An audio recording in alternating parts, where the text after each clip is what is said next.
The Bill Haisten podcast can be heard on Google, Apple Podcasts, Spotify, anywhere you can find a good podcast, including all the other Tulsa World Sports Department podcasts. You can hear it.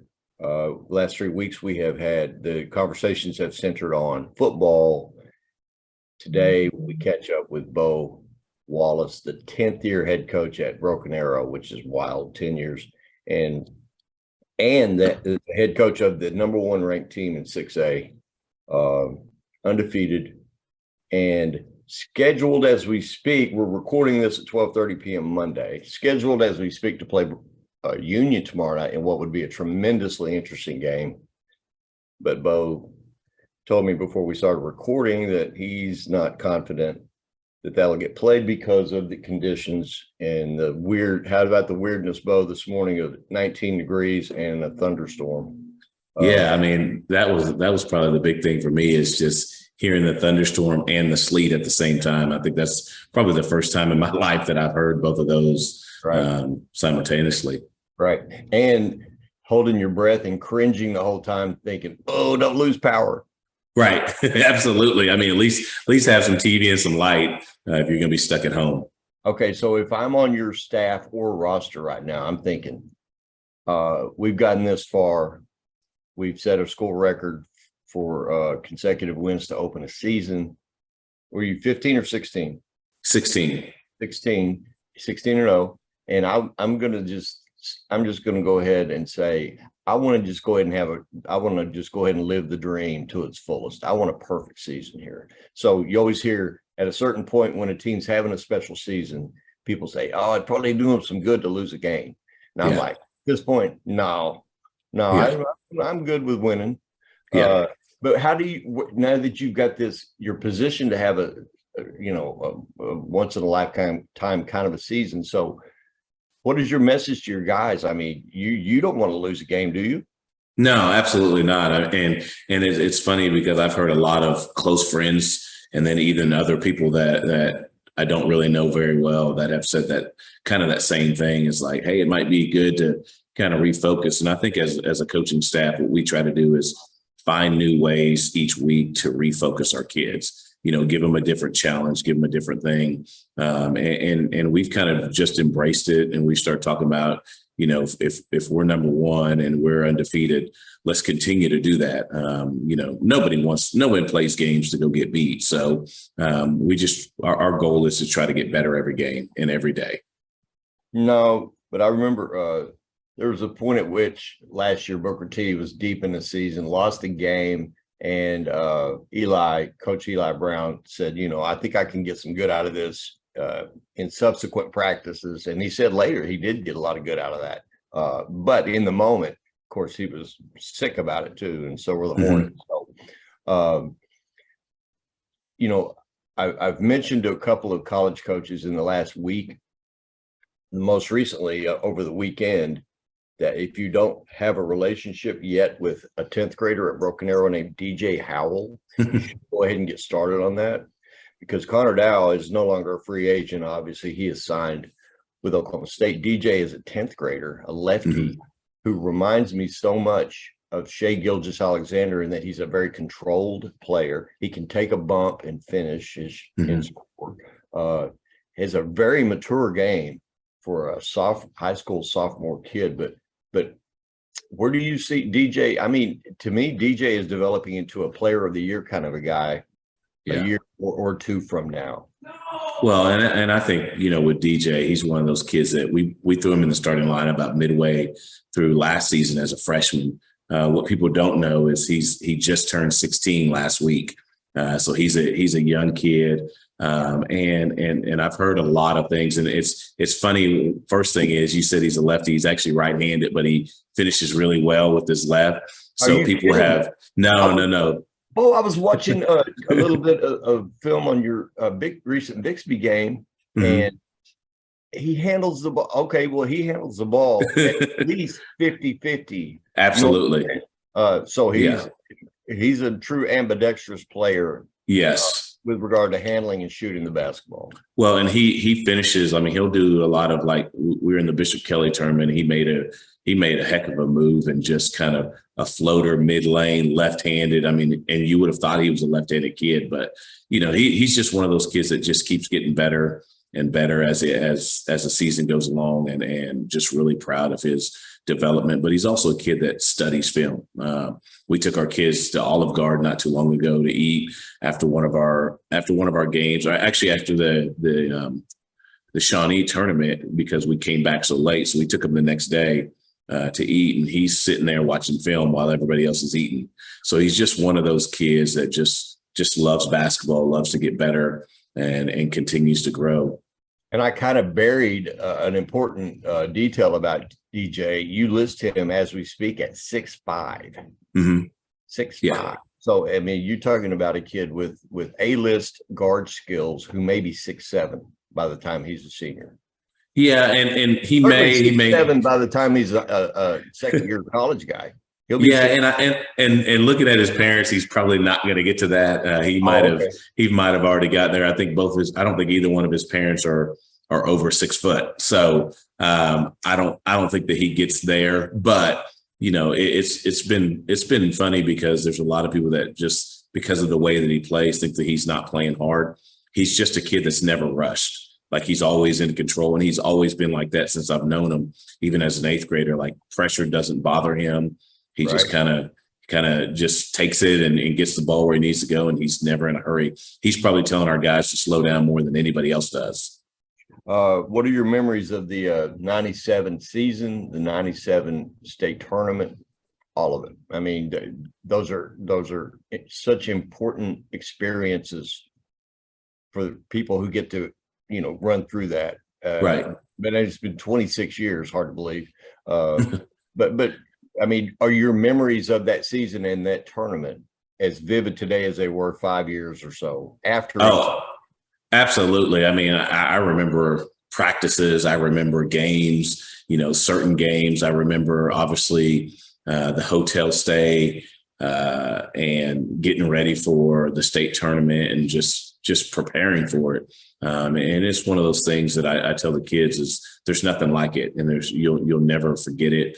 And the most important thing is our coaches that we had and teammates. I mean, that was probably the most fun time of my life as far as playing basketball. And I try to let these kids understand that, that it's going to happen, it's going to come and go, and, just don't take it for granted, because you're never going to be in this setting again. And everybody says, you'll look back.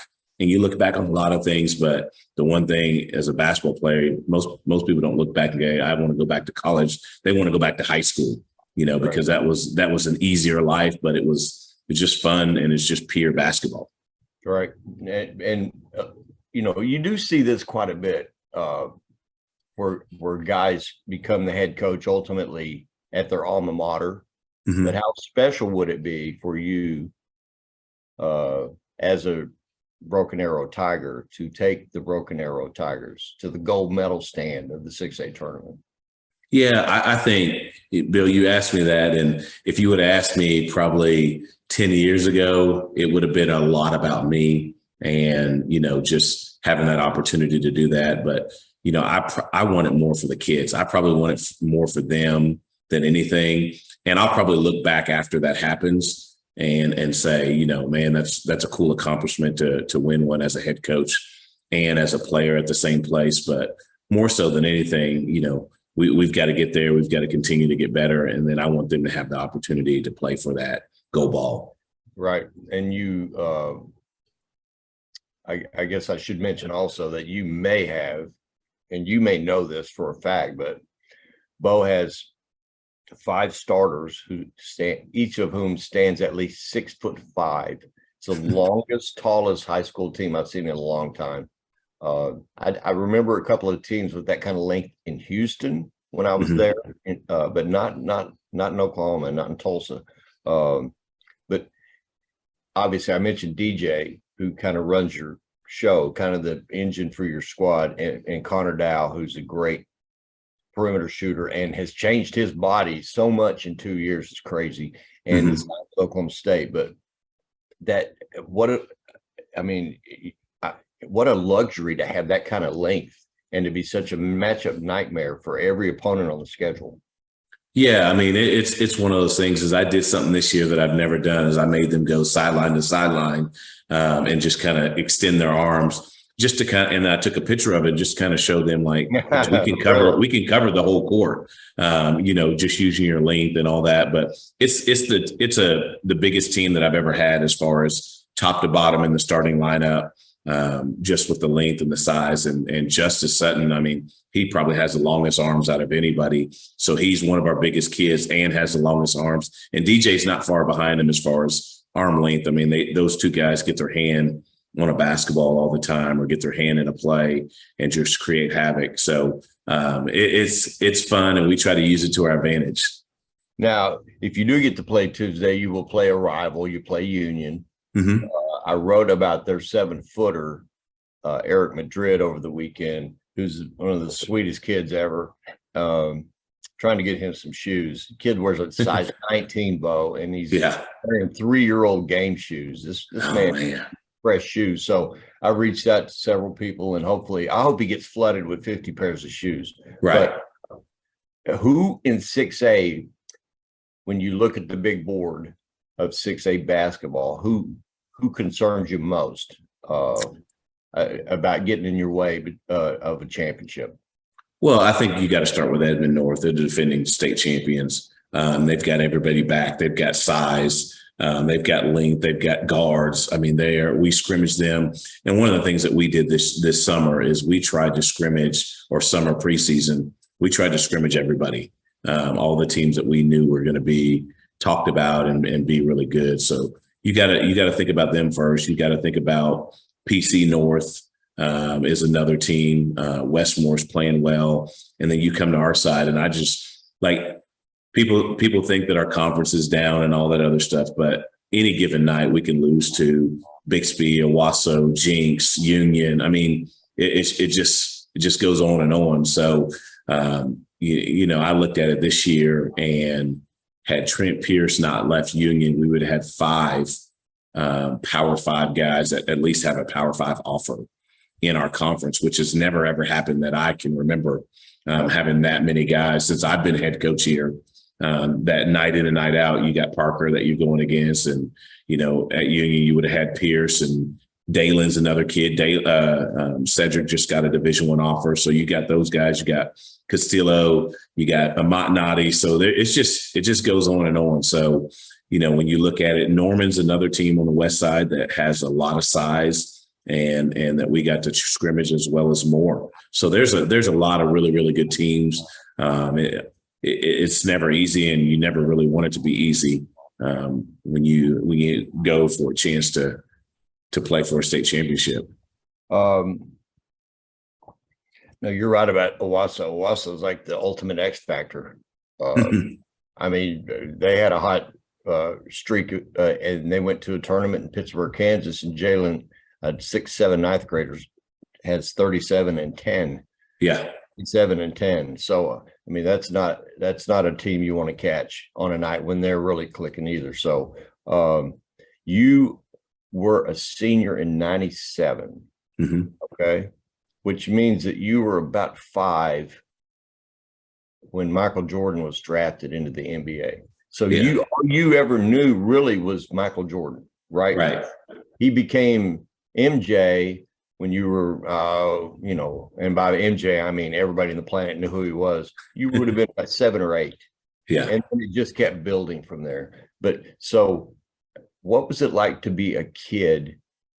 Because I know Michael Jordan is my favorite athlete ever. Yeah. Period. But as a kid, what kind of impact did Michael Jordan have on your? I mean, obviously he affected apparel, shoes, marketing, all of it. He changed everything. But what was the impact on Beau Wallace as a young basketball kid? Well, I think everybody wanted to emulate Michael, and just watching the moves that he made and how he did things. I can't tell you how many times that I went out there and tried the reverse layup or even lowering the goal at a younger age and trying to dunk from the free throw line like he did. And he had a big impact on wanting to play basketball and having a love for the game for me as I grew up watching him and obviously I was a big Bulls fan. So, just watching him and I hear all the things now with all the different people. And I simply say, like, if all these other people are the GOAT, then why are they all compared to Michael Jordan? Like, you're not comparing LeBron to Kobe. You're not comparing Kobe to Magic Johnson or Larry Bird. Everybody compares it to Michael, which tells me he's the GOAT. So I kind of go that way. But yeah, I probably wouldn't love it as much as I do had it not been for growing up in that era. Right. So, I think a lot of times you get into these debates about the greatest this or that. And I always try to separate it. Well, greatest big man, greatest facilitator, whatever. And you can add other names in that way. And the great winner, Bill Russell, who 11 rings, I think, for Bill Russell. That's great. But the greatest player to me, and he made all defensive team like 8 times. Right. Jordan did 8 times, in addition to the MVPs and the 6-time Finals MVP and all of it. Yeah, MJ is Michael Jordan is, to me, clearly the best player ever. Yeah, absolutely. I know LeBron. I know I have friends who are LeBron guys, and I love LeBron. Yeah. When I met LeBron, Beau, the first time, or not met him, but when I was up close to him in a group, media deal, I couldn't believe the size of the guy. Couldn't believe it. And I thought, holy moly, can you imagine this guy as a tight end or an edge rusher? He's completely flat bellied, cut up, and he's 6'8", every bit of 6'8". And here he is creeping up on 40 years old and still getting 40. Right. I might say LeBron is the all-time freak, but Jordan is the all-time player. Right. Absolutely. In fact, I would say Jordan should be the logo of the league. I agree. Or a logo of some sort. Yeah. Okay. So if you had to go to battle, Beau, with one squad to win one game, all-time NBA, who's your 5? I think you got to go Michael first. I think I go Kobe. I probably play LeBron at the 4. I go Shaq at the 5 because I don't think anybody can guard Shaq. Right. And then this is a little different, but I'll probably go Gary Payton at the point. And I go back between him and Jason Kidd, but Gary Payton is just that defender. And we have the same birthday. And I always liked Gary Payton because they called him the glove. And that's kind of what I did, in high school, was garden. So I really liked him. And he talked a little noise too. And he could back it up. So I could obviously throw a lot of different guys in there. Steph Curry could be a guy that comes off the bench, Hakeem Olajuwon, another big man to back up for Shaq. But it'd be hard to beat that group.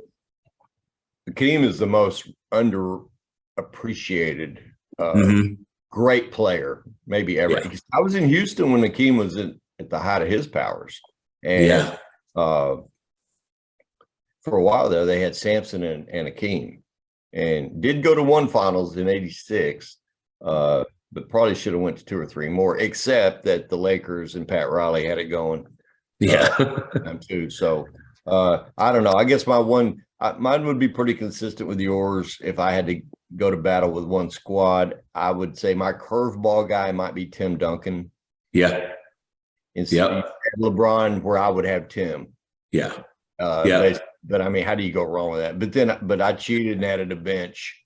I mean, here's the guys on my bench: Bill Russell, Jerry West, LeBron, Pete Maravich, Kevin Durant, Dominique Wilkins, the most underrated guy ever. Dominique. Yeah.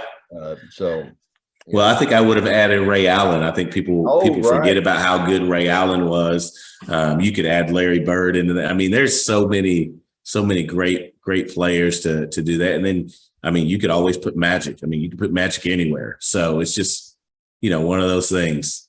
So at 4:00, the 6A rankings will be updated, and you'll be number 1 again. So how do you manage this? I'll let you go after this because I know you got to figure out the rest of this weird day we've got going on here. But how do you manage being number one? I mean, I know I see how Laura Montgomery does it year after year at Bixby with football. Right.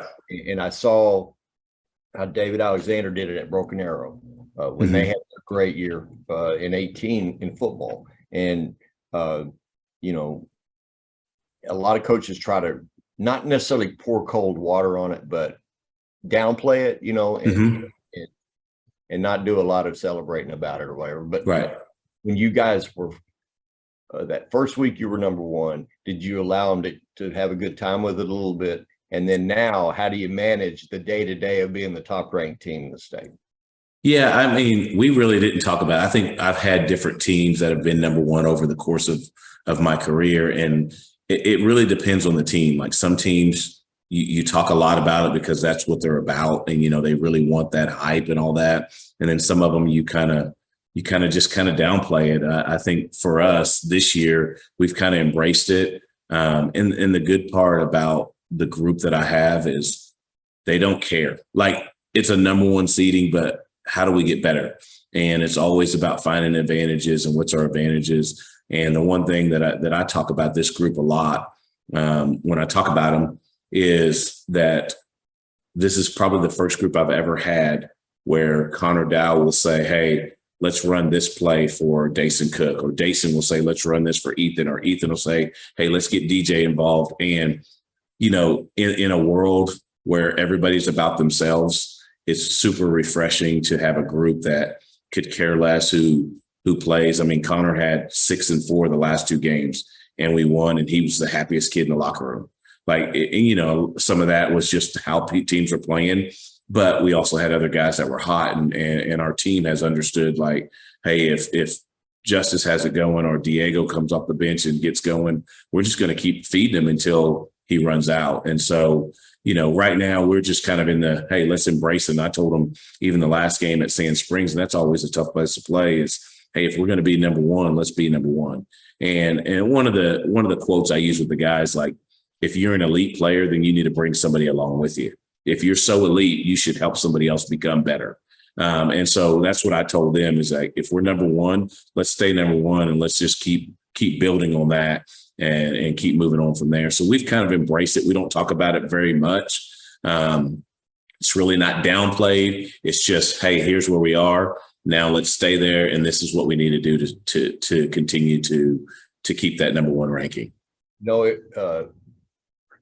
with most high school guys, you think, well, he will develop into a guy who can really help whatever college team he's going to. Right.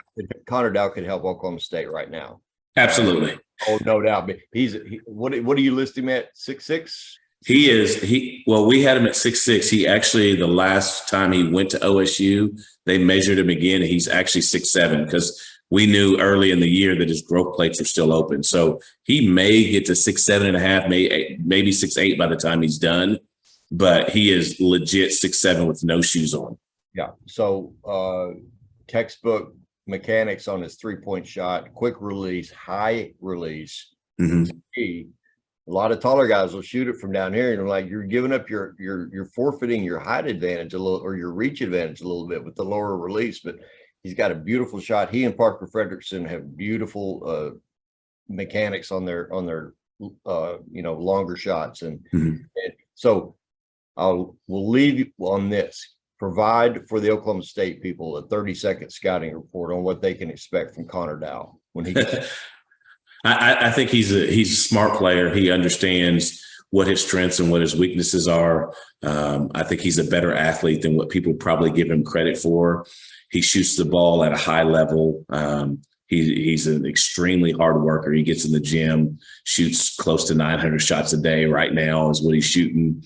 But I think the thing for him is he shoots it so deep. So now with the team that I think that Oklahoma State has, where they've got a lot of guys that can drive and break you down, and you have to help, now you're kicking out to a guy that can shoot 3, 4, 5 feet past that line and really give you another spark that can help you win games. Because, in this age, I mean, threes threes are the great equalizers. So if you can make a couple of those, 3 or 4 of those every game, that's going to be great. Obviously, he's got to continue to work on his foot speed and get stronger and all that other stuff. And the speed of the game is going to be different.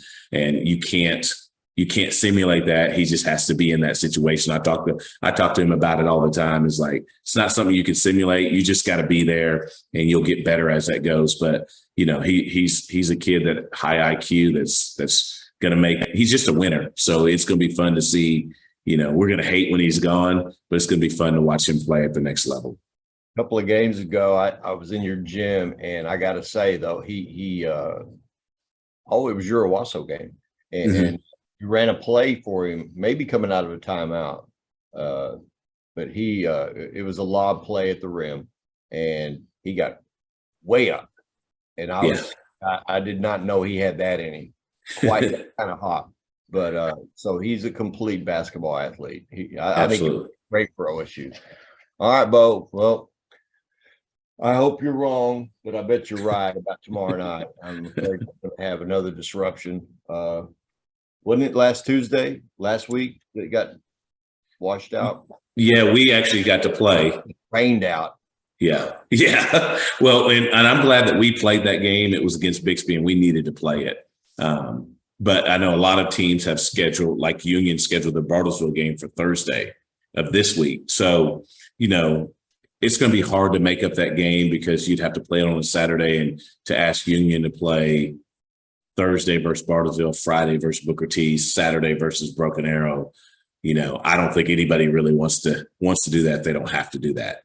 That's how kids get injured and all those other things as well, playing those kind of games, right now when you don't have to do it. It's not a state tournament type of deal. Right. Guys getting paid millions of dollars don't want to do that. So no, absolutely. All right, Beau. Well, I will see you later in the week, and I appreciate your time very much. Appreciate you having me on, man. Appreciate it. All right. See you soon. Take care.